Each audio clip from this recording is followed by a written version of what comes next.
How are you, sir? Good, man. How are you doing? Very nice to meet you. Yeah, nice to meet you, too. What is it like running for Vice President of the United States? How crazy is this experience? It's pretty weird. I was just telling you this earlier, but the first time that I've been in a public spot without Secret Service in the room is right now. So I'm like looking around for these guys because I'm used to just having them. It's 3 months, right? So he asked me the Monday of the RNC convention, which I think was June 15th. And I really didn't know that morning. I thought that he was probably going to pick me, but I didn't know for sure. Probably 60-40, basically. And so I had no idea. I get the call around 1 o'clock at Milwaukee time at the RNC convention. I'm hanging out with my kid. Another one of my kids is in the other room asleep because our kids are young, so they nap still. And he makes this call, and he's like, "Hey, do you want to be my vice president?" I was like, "Oh." Was it literally just like that?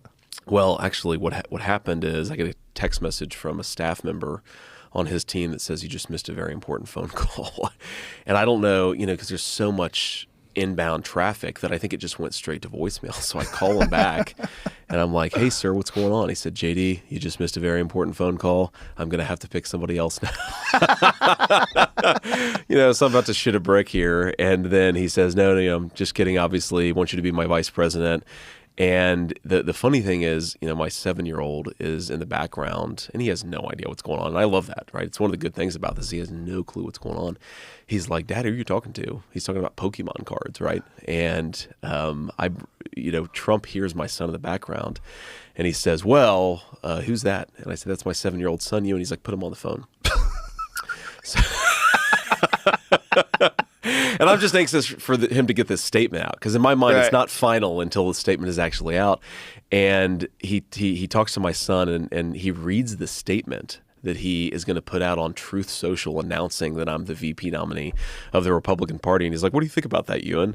And my son Ewan's like, "Oh, that's pretty good. That's pretty good."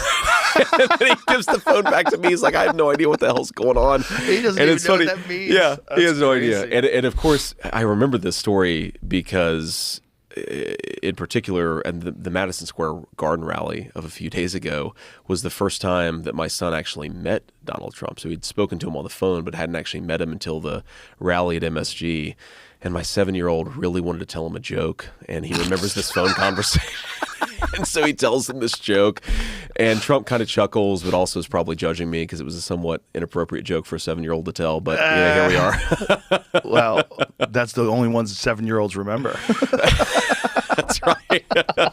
Well, it's like, I have terrible language. I mean, it's one of my many flaws, but I was raised by my very working class grandmother, and she was actually she was a very devout Christian, but she also had, a language that would make a sailor blush.